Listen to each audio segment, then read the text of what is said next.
So hello friends, welcome to Gaurav economic classes. और आज हम लोग देखेंगे प्रोग्रेसिव और रिग्रेसिव टैक्स के बारे में। पिछले लेक्चर में आई थिंक मैंने प्रोग्रेसिव टैक्स पढ़ा दिया था। आज हम लोग रिग्रेसिव टैक्स देखेंगे। ठीक है, तो प्रोग्रेसिव टैक्स में मेन बर्डन किसके ऊपर पड़ता था? रिच के ऊपर पड़ता था, अमीर के ऊपर पड़ता था। बट रिग्रेसिव टैक्स में मेन बर्डन किसके ऊपर पड़ता है? पुअर के ऊपर पड़ता है। देखिए रिग्रेसिव टैक्स में होता क्या है। A tax is said to be regressive when it cause a great real burden on the poor on then the rich. ठीक है, जैसे कि मान लीजिए एक पर्सन है, उसकी 1 लाख रुपीज सैलरी है। तो जब जिसकी पर्सन की 1 लाख रुपीज सैलरी है वो भी 10% इनकम टैक्स दे रहा है। ठीक है, और मान लीजिए कोई पर्सन है, उसकी क्या कहते हैं 5,000 रुपीज सैलरी है।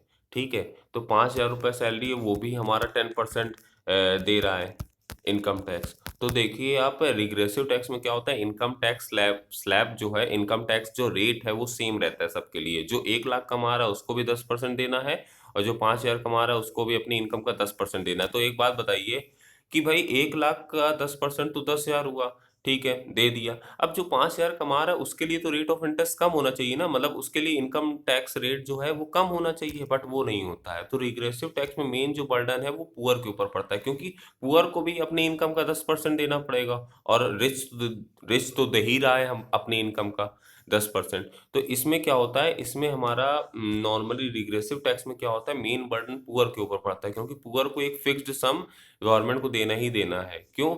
अब जैसे अगर मान लीजिए प्रोग्रेसिव टैक्स के हिसाब से होता, प्रोग्रेसिव टैक्स में क्या था, जैसे आपकी इनकम ज़्यादा है तो आपके ऊपर टैक्स ज़्यादा लगेगा, आपकी इनकम कम है तो टैक्स आपके ऊपर कम लगेगा। बट ऐसा इसमें नहीं होता, इसमें टैक्स रेट कांस्टेंट रहता है कि आपकी इनकम चाहे जितनी हो आपको सेम रेट ऑफ टैक्स देना ही होगा।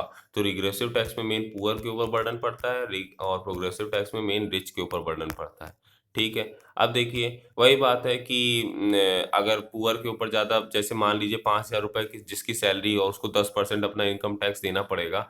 तो एक बात बताइए, जिस उसकी वजह से क्या होगा, उसकी वजह से मेन ज़्यादातर पैसा उसका क्या कहते हैं कि इनकम टैक्स में चला जाएगा, और जिसकी वजह से उसे कंजप्शन अपना कम करना पड़ेगा, कट करना पड़ेगा कंजप्शन। और कंजप्शन अगर कट करेगा तो पुअर डाइट होगी उसकी, और पुअर डाइट होगी तो पुअर हेल्थ होगी, और पुअर हेल्थ होगी तो वो मतलब क्या कहते हैं हमेशा पुअर ही रहेगा। ठीक है ना।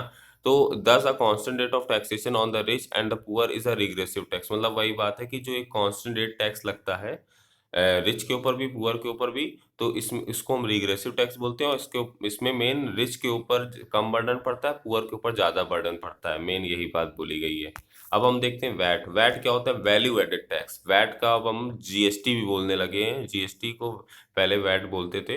ठीक है, तो value added tax, value added tax मतलब क्या होता है, जैसे मान लीजिए 10 रुपए का कोई रॉ मटेरियल है, उससे हमने 20 रुपए का कोई फिनिश गुड्स बनाया। ठीक है, तो हमने वैल्यू एडिशन कितना करा? 10 रुपए का। मतलब 10 रुपए का कोई रॉ मटेरियल था, उससे हमने एक सामान बना लिया 20 रुपए का। तो हमने वैल्यू एडिशन कितने का करा? 10 रुपए का। इस 10 रुपए के ऊपर, इस 10 रुपए का जो वैल्यू एडिशन हुआ है, इसके ऊपर जो टैक्स लगता था उसको हम क्या बोलते थे? Value added tax. ठीक है ना।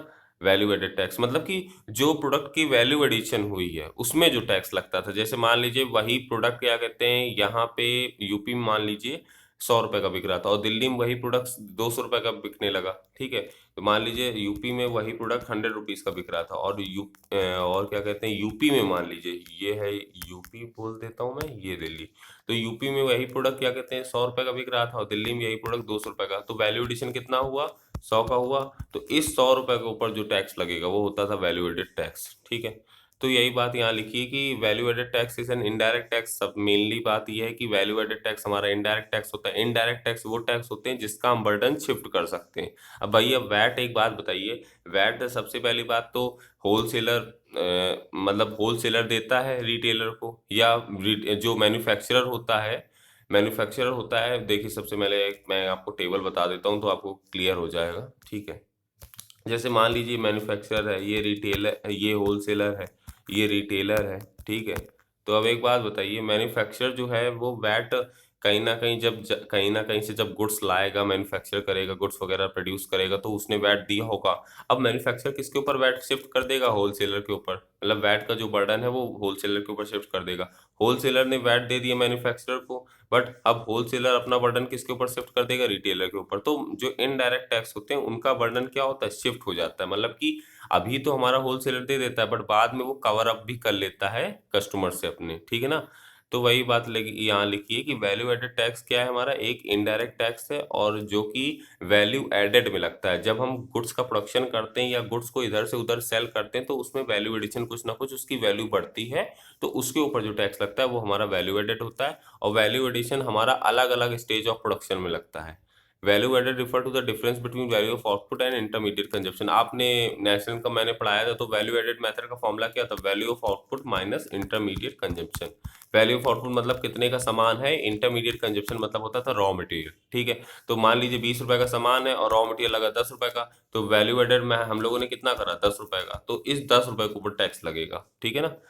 अब देखिए स्पेसिफिक टैक्स क्या होता है। स्पेसिफिक टैक्स मतलब होता है जब टैक्स हमारा किसी कमोडिटी में लगता है on the basis of unit, कितनी ज़्यादा उसकी यूनिट है। मान लीजिए 10 यूनिट है तो टैक्स लग गया, साइज कितना है, वेट कितना है, मतलब जब एक स्पेसिफिक चीज़ को लेकर टैक्स लगता है तो हम उसे स्पेसिफिक टैक्स बोलते हैं। मतलब उसमें यूनिट भी हो सकती है, साइज भी हो सकता है, वेट भी हो सकता है, ठीक है। तो ये सारी चीज़ें, ये सारी हमारे टैक्स रिसिप्ट्स के अंदर आते हैं। Progressive tax, regressive tax, VAT, specific tax, ये सब टैक्स रिसिप्ट्स के अंदर आते हैं। और टैक्स रिसिप्ट एक इंपॉर्टेंट सोर्स है गवर्नमेंट का, जो कि रेवेन्यू रिसिप्ट्स के अंदर रिकॉर्ड करा जाता है। और रेवेन्यू रिसिप्ट्स मैंने आपको बताया था, रेवेन्यू रिसिप्ट्स वो रिसिप्ट होती हैं जिसके आने से गवर्नमेंट की एसेट्स कम नहीं होती हैं और लायबिलिटी में कोई फर्क नहीं पड़ता है, ना लायबिलिटी बढ़ती है, ठीक है। अब देखिए डायरेक्ट टैक्स क्या होता है। डायरेक्ट टैक्स मैंने अभी बताया, डायरेक्ट टैक्स वो टैक्स है जिसका हम बर्डन शिफ्ट कर सकते हैं, नहीं है, ठीक है। डायरेक्ट टैक्स वो टैक्स है जिसका हम बर्डन शिफ्ट नहीं कर सकते हैं, जैसे कि इनकम टैक्स। अब इनकम टैक्स, मेरा इनकम टैक्स मुझे ही देना है, मैं आपसे थोड़ी ना कहूंगा, या मैं आपके ऊपर शिफ्ट थोड़ी ना कर दूंगा कि मैंने इनकम टैक्स दिया तो अब तुम मेरा इनकम टैक्स दो, ठीक है ना। तो जो डायरेक्ट टैक्स होते हैं मेनली वो जो जिसके ऊपर लगते हैं वही उसी को देना पड़ता है, ठीक है ना। ये नहीं कि वो मैं बाद में आपके ऊपर शिफ्ट कर दूं, मैं आपसे कहूं कि मैंने क्या कहते हैं कि आपको आपसे आपको पढ़ा रहा हूँ जैसे, तो आपसे मैं अब अपना इनकम टैक्स वसूलूंगा, ठीक है ना। तो ऐसा कुछ नहीं है, ठीक है। तो यही यहाँ लिखा है कि a direct tax is the one the final burden of which is borne by the person on whom it is imposed. मतलब कि जिसके ऊपर इम्पोज होता है डायरेक्ट टैक्स उसी को देना पड़ता है, किसी और के ऊपर शिफ्ट नहीं कर सकता। फॉर एग्जाम्पल इनकम टैक्स, अब इनकम टैक्स जिसकी इनकम में लगेगा उसी को तो देना पड़ेगा, ठीक है ना। तो the burden of tax can not be shifted, जैसे कि और टैक्स होते हैं, इनकम टैक्स हो गया, कॉर्पोरेशन टैक्स जो बड़े बड़े कॉर्पोरेट हाउसेस देते हैं, गिफ्ट टैक्स एक होता है, गिफ्ट जो आपने सुना होगा, गिफ्ट क्या कहते हैं कि बड़े बड़े सेलिब्रिटीज एक दूसरे को गिफ्ट देते हैं तो उसके ऊपर भी टैक्स लगता है। वेल्थ टैक्स, वेल्थ के ऊपर भी टैक्स लगता है। ये सारे एग्जाम्पल हैं डायरेक्ट टैक्स के। तो प्रोफेसर डेल्टन ने एक वो लिखी थी, डिफिनेशन दी थी कि अ direct tax is really paid by the person on whom it is legally impose. मतलब डायरेक्ट टैक्स उसको देना होता है जिसके ऊपर लगता है, ठीक है। अब देखिए ये क्या लिखा है, certain tax are called paper tax. कुछ टैक्स को हम लोग पेपर टैक्स भी बोलते हैं। क्या बोलते हैं, पेपर टैक्स बोलते हैं। Certain tax are called paper tax, these refer to tax like gift tax in India which carry their significance on only on paper. मतलब कुछ ऐसे टैक्स होते हैं जो सिर्फ पेपर में ही लिखे होते हैं, मतलब उनका कुछ रियल वर्ल्ड में कोई सिग्निफिकेंस नहीं होता है, तो इस वजह से इनको पेपर टैक्स बोलते हैं। मतलब कि रियल वर्ल्ड में आप उनको ऐसा नहीं है कि मतलब कहीं आप देखोगे, उनका सिर्फ एग्जिस्टेंस पेपर ही में होता है, ठीक है। These tax are of little or no significance in terms of revenue aid. मतलब कि जो पेपर टैक्स होते हैं इससे गवर्नमेंट को ज़्यादा कमाई वगैरह नहीं हो पाती है, ठीक है ना, क्योंकि इनका एग्जिस्टेंस मेनली पेपर में ही होता है, तो ज़्यादा इनकी छानबीन वगैरह कुछ ज़्यादा नहीं होती है, ठीक है ना। अब देखिए इनडायरेक्ट टैक्स क्या होता है। इनडायरेक्ट टैक्स वो तो होता है जिसका हम बर्डन शिफ्ट कर सकते हैं, जैसे कि जीएसटी। अब जीएसटी होलसेलर दे रहा है रिटेलर को, सॉरी मैं क्या बोल देता हूँ, होलसेलर रिटेलर को क्यों देगा। होलसेलर जैसे मान लीजिए जीएसटी का, एक मिनट, ये मैन्युफैक्चरर है, ये होलसेलर है और ये रिटेलर है, ठीक है। मान लीजिए मैन्युफैक्चरर ने गवर्नमेंट को क्या कहते हैं जीएसटी दिया, गुड्स का प्रोडक्शन करा तो जीएसटी उसने दिया। अब मैन्युफैक्चरर किससे वसूलेगा जीएसटी, होलसेलर से वसूलेगा, ठीक है। अब होलसेलर क्या करेगा, होलसेलर ने तो पे कर दिया मैन्युफैक्चरर को जीएसटी, बट होलसेलर अब किससे वसूलेगा, रिटेलर से वसूलेगा। तो वही बात है कि at a point of time ये लोग गवर्नमेंट को दे देते हैं जीएसटी, बट क्या कहते हैं बाद में अपना गुड्स वगैरह सेल करके ये उसी में कवर अप कर लेते हैं। तो जीएसटी हो गया, ये सारे इनडायरेक्ट टैक्स है और इनडायरेक्ट टैक्स का हम बर्डन क्या कर सकते हैं, शिफ्ट कर सकते हैं, ठीक है ना। तो वही बात लिखी है कि indirect tax is the one whose initial burden or impact is on one person but he succeed in shifting the burden to another person. मतलब वही बात है कि at a point of time तो जिसके ऊपर जीएसटी लगा है उसको तो देना ही पड़ता है, बट बाद में वो दूसरे के ऊपर शिफ्ट कर सकता है, जैसे जीएसटी। और जीएसटी ये हमें government they are to pay to the government but the charge but they charge this tax from the buyer by adding it. वही बात है कि भाई सिंपल सी बात है, होलसेलर अगर या रिटेलर, मान लीजिए रिटेलर है, रिटेलर ने होलसेलर को जीएसटी दे दिया, ठीक है। अब रिटेलर है, रिटेलर किससे वसूलेगा? रिटेलर कस्टमर से वसूलेगा जीएसटी। तो रिटेलर क्या करेगा? प्राइस बढ़ा बढ़ा के बताएगा, तो क्योंकि उसने जीएसटी पे करा है, ठीक है ना। तो जीएसटी पे करा तो वो कहीं ना कहीं से तो कवर अप करेगा ना। तो इस वजह से भी चीज़ों के प्राइसेस भी बढ़ जाते हैं, ठीक है। अब देखिए डायरेक्ट टैक्स और इनडायरेक्ट टैक्स के बीच में डिफरेंस है, ये आप एक बार देख लीजिएगा। Indirect tax mainly GST, custom duty, excise duty, ये सब इनडायरेक्ट टैक्स हैं। और डायरेक्ट टैक्स हमारे इनकम टैक्स, कॉर्पोरेशन, ये सब हमारे डायरेक्ट टैक्स हैं, ठीक है। अब देखिए नॉन टैक्स रिसिप्ट बोलते हैं। नॉन टैक्स रिसिप्ट मतलब ये होता है कि टैक्स के अलावा भी ऐसे कुछ सोर्सेस होते हैं जिसके थ्रू गवर्नमेंट कमाई करती है, मतलब जिसके थ्रू गवर्नमेंट के पास पैसा आता है। कौन कौन सी ऐसी चीजें हैं? ये सारी जो टैक्स रिसिप्ट है और नॉन टैक्स रिसिप्ट है, ये सारी हमारी नॉन टैक्स रिसिप्ट जो है, ये सारी रेवेन्यू रिसिप्ट के अंदर आती है, ठीक है ना। ये सारी हमारी रेवेन्यू रिसिप्ट के अंदर आती है, ठीक है। अब नॉन टैक्स रिसिप्ट के अंदर दूसरा हम आइटम देखेंगे, सॉरी, नॉन टैक्स रिसिप्ट के अंदर हम देखेंगे कि नॉन टैक्स रिसिप्ट क्या होती है। मैंने आपको बता दिया, ये भी एक ऐसा सोर्स है गवर्नमेंट का, टैक्स के अलावा का ऐसा सोर्स है जिसके थ्रू गवर्नमेंट के पास पैसा आता है। सबसे पहले इसमें चीज आती है फीस। फीस, अब एक बात बताइए, जैसे मान लीजिए आप लैंड रजिस्ट्रेशन फीस कराने जाते हैं, रजिस्ट्री नहीं बोलते हैं, कुछ लोग बोलते हैं रजिस्ट्री कराने जा रहे हैं, रजिस्ट्री कराने जा रहे हैं। वो रजिस्ट्री नहीं होता, रजिस्ट्रेशन कराने जा रहे हैं लैंड का। Birth fees, death registration fees, passport fees, court fees देनी होती है। ये सारी क्या है? ये सारी हम क्या कहते हैं, गवर्नमेंट जो हमें सर्विसेज प्रोवाइड कर रही है उसकी फीस लेती है वो। तो it is a payment for administrative and judicial service provided to the people. तो गवर्नमेंट के पास भी इनके थ्रू भी पैसा जाता है भाई। फीस अगर हम गवर्नमेंट को जैसे कोर्ट में कोई केस लड़ने जाते हैं तो हम फीस देते हैं। पहले नॉर्मल फीस होती है, बहुत ज्यादा नहीं। पासपोर्ट बनवाने जाते हैं तो फीस देते हैं, ड्राइविंग लाइसेंस बनवाने जाते हैं तो फीस देते हैं। तो ये सब क्या है, इनके थ्रू भी गवर्नमेंट पैसा कमाती है, ठीक है। नॉन टैक्स रिसिप्ट के अंदर आता है फीस, ठीक है। मतलब ये टैक्स नहीं है, एक फीस है। मतलब कि टैक्स के अलावा ऐसे सोर्सेस हैं जिनके थ्रू गवर्नमेंट पैसा कमाती है। फिर फाइन। अब जब आप लोग क्या कहते हैं, कोई लॉ ब्रेक करते हैं, जैसे मान लीजिए, तो जो गवर्नमेंट के एम्प्लॉयज हैं वो क्या लेते हैं, पुलिस आपसे क्या लेती है, फाइन लेती है, ठीक है ना। तो फाइन का मेन एम ये नहीं होता है कि रेवेन्यू अर्न करना, बट फाइन का मेन एम ये होता है कि लोगों को लॉ के लिए रिस्पेक्टफुल बनाना, ठीक है, लॉ ना वो ब्रेक करें, ठीक है। तो ये भी गवर्नमेंट का एक इम्पॉर्टेंट सोर्स है पैसे आने का। इस चीट मतलब क्या होता है, जैसे मान लीजिए किसी कोई प्रॉपर्टी है, उसका कोई लीगल हायर नहीं है, मतलब कोई उसका खानदान में बच्चा ही नहीं है।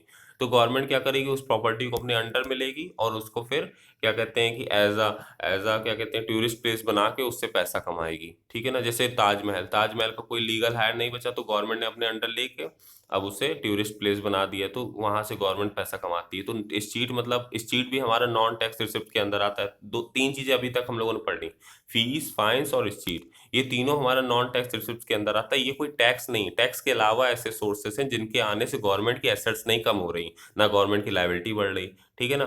तो ये सारे हमारे रेवेन्यू रिसिप्ट के नॉन टैक्स रिसिप्ट के अंदर आएंगे। रेवेन्यू रिसिप्ट पे दो हेडिंग होती है ना, एक टैक्स रिसिप्ट, एक नॉन टैक्स रिसिप्ट, ठीक है। स्पेशल असेसमेंट, स्पेशल असेसमेंट मान लीजिए आपके घर के बाहर क्या हुआ, गंदा, मतलब रोड रोड वगैरह अच्छी नहीं थी, तो गवर्नमेंट ने क्या करा, गवर्नमेंट ने रोड बनवा दी, स्ट्रीट लाइट लगवा दी आपके घर के बाहर। अब आपके घर की वैल्यू बढ़ गई ना भाई। आपका घर मान लीजिए गंदगी पड़ी थी आपके घर के बाहर, तो आपके घर के बाहर क्या हुआ कि रोड गवर्नमेंट ने साफ सुथरी बनवा दी, ठीक है। और आपको क्या कहते हैं कि स्ट्रीट लाइट लगवा दी, बहुत पार्क आर्क सब बनवा दिए, तो गवर्नमेंट फिर आपका जो घर की वैल्यू बढ़ गई उसमें एक टैक्स लगाएगी, ठीक है ना। तो वही यहाँ लिखा है कि special assessment is that payment which is made by the owner to those which be is made by the owner of those properties whose value has appreciated due to the development activities of the government। वही बात है कि जब government आपके घर के आसपास कुछ डेवलपमेंट का काम कराती, तो आपके घर की अगर वैल्यू बढ़ जाती तो आपको गवर्नमेंट को एक स्पेशल असेसमेंट नाम का एक क्या कहते हैं पेमेंट करनी पड़ती है। मतलब कि गवर्नमेंट को आपको एक पेमेंट करनी पड़ती है कि हाँ आपने हमारे घर की वैल्यू बढ़ा दी, तो उसको स्पेशल असेसमेंट बोलते हैं। कि स्पेशल असेसमेंट मतलब कि एक पेमेंट करनी होती है गवर्नमेंट को, कि आप गवर्नमेंट ने आपके घर की वैल्यू बढ़ा दी, तो आप जब घर वगैरह सेल करोगे या आप क्या कहते हैं जो भी करोगे, तो उसके बाद आपको क्या कहते हैं कि गवर्नमेंट को एक पेमेंट करनी होती है स्पेशल असेसमेंट नाम से। तो वही यहाँ लिखा है कि when as a result of construction of road, provision of sewage, मान लीजिए आपके घर के पास रोड बन गई, सीवरेज सिस्टम सही कर दिया, ड्रेन, कंस्ट्रक्शन ऑफ ड्रेन हो गया, value of the neighbouring property or the rental value appreciate, then a part of the development expenditure is recovered from the owner of such property. मतलब वही बात है कि गवर्नमेंट फिर क्या करती है, कुछ जो उसका इतना खर्चा हुआ है, तो जिसके घर की वैल्यू बढ़ गई है उससे थोड़ा बहुत पार्ट वसूल करती है, ठीक है ना। अब देखिए नेक्स्ट क्या है, income from public enterprises. Income from public enterprises मतलब कि जितनी भी गवर्नमेंट की कंपनियां, Indian oil, Bhilai steel plant, जितनी Indian railway, Nangal Nangal fertilizer factory, जितनी भी गवर्नमेंट की कंपनियां हैं, एसबीआई, ये सब जितने भी हैं, तो गवर्नमेंट को इनसे क्या होती है, कमाई होती है। तो इनकम फ्रॉम पब्लिक इंटरप्राइजेस ये सारे भी हमारे नॉन टैक्स रिसिप्ट के अंदर आते हैं। भाई एक बात बताइए, इन इन सब के थ्रू गवर्नमेंट के पास कमाई हो रही, तो गवर्नमेंट के एसेट्स थोड़ी ना कम हो रहे हैं इनके पैसे आने से। तो मेनली बोलने का मतलब है, जितने भी गवर्नमेंट की कंपनीज हैं, जितनी भी गवर्नमेंट की क्या है कंपनीज हैं, तो क्या कहते हैं, वो जब अर्न करती हैं कुछ ना कुछ पैसे, रेवेन्यू अर्न करती हैं, डिविडेंड अर्न करनी, प्रॉफिट अर्न करती हैं, तो वो सारा गवर्नमेंट के रेवेन्यू रिसिप्ट के अंदर आता है। और रेवेन्यू रिसिप्ट के किसके अंदर आता है, नॉन टैक्स रिसिप्ट के अंदर आता है, क्योंकि इसके आने से गवर्नमेंट की एसेट्स भी नहीं कम हो रही और ना गवर्नमेंट की लायबिलिटी बढ़ रही। और जब मान लीजिए income from 2G and 3G spectrum, जब गवर्नमेंट 2G और 3G सिग्नल सेल करती है प्राइवेट लोगों को, तो गवर्नमेंट के पास तब भी पैसा आता है। तो ये भी एक नॉन टैक्स रिसिप्ट का इंपॉर्टेंट सोर्स है। जब गवर्नमेंट के पास ग्रांट एंड डोनेशन आता है, बाहर की किसी कंट्री से किसी ने गिफ्ट दे दिया, कोई डोनेशन वगैरह पे कर दिया क्योंकि यहाँ अर्थक्वेक, फ्लड वगैरह आए थे, तब भी गवर्नमेंट के पास पैसा आता है, ठीक है। तो ये सारे एक इंपॉर्टेंट सोर्सेस थे नॉन टैक्स रिसिप्ट के। और नॉन टैक्स रिसिप्ट हमारा आता है रेवेन्यू रिसिप्ट में, और रेवेन्यू रिसिप्ट का मतलब होता है जिसके आने से गवर्नमेंट के एसेट्स कम ना हो और ना ही लायबिलिटी में कोई फर्क पड़े। तो इतने सारे मैंने जो आइटम बताए, अगर आप इनको देखेंगे तो इनके आने से गवर्नमेंट की ना तो एसेट्स कम हो रही, ना लायबिलिटी बढ़ रही। ये डायरेक्टली क्वेश्चन नहीं पूछते हैं, कभी कभी ऑब्जेक्टिव पूछ लेते हैं कि ये अगर हो रहा है, जैसे मान लीजिए कि डिविडेंड मिल रहा है एसबीआई से, मतलब एसबीआई को फायदा हुआ, तो ये किसके अंदर आएगा, रेवेन्यू रिसिप्ट के अंदर आएगा कि कैपिटल रिसिप्ट के अंदर आएगा। भाई सिंपल सी बात है, अगर एसबीआई को फायदा हो रहा है, एसबीआई हमारी गवर्नमेंट के अंदर आती है, तो वो इनकम फ्रॉम पब्लिक इंटरप्राइजेस हुई। और इनकम फ्रॉम पब्लिक इंटरप्राइजेस कहाँ आएगा, नॉन टैक्स रिसिप्ट के अंदर आएगा। क्यों, क्योंकि गवर्नमेंट के पास पैसे आने से गवर्नमेंट की ना तो एसेट्स कम हो रही हैं, ना लायबिलिटी बढ़ रही है, ठीक है ना। अब देखिए कैपिटल रिसिप्ट्स क्या होता है। कैपिटल रिसिप्ट्स में वो, मतलब कैपिटल रिसिप्ट्स है तो इसमें पैसे के आने की ही बात करी गई होगी, जाने की बात नहीं करी गई होगी। और कैपिटल रिसिप्ट मतलब होता है these receipts create a liability, मतलब ये इस यहाँ कैपिटल रिसिप्ट्स में जब पैसा आता है तो गवर्नमेंट की लायबिलिटी बढ़ जाती है और गवर्नमेंट की एसेट्स भी कम हो जाती है। गवर्नमेंट की लायबिलिटी बढ़ जाती है और गवर्नमेंट की एसेट्स क्या हो जाती हैं, कम हो जाती हैं, ठीक है। मतलब इसमें लायबिलिटी और एसेट्स में फर्क पड़ता है, गवर्नमेंट की लायबिलिटी बढ़ जाती है, एसेट्स कम हो जाती है। कौन कौन सी ऐसी चीजें आती हैं, हम लोग अगले लेक्चर में देखेंगे। So thank you very much, keep watching और इकोनॉमिक क्लासेस।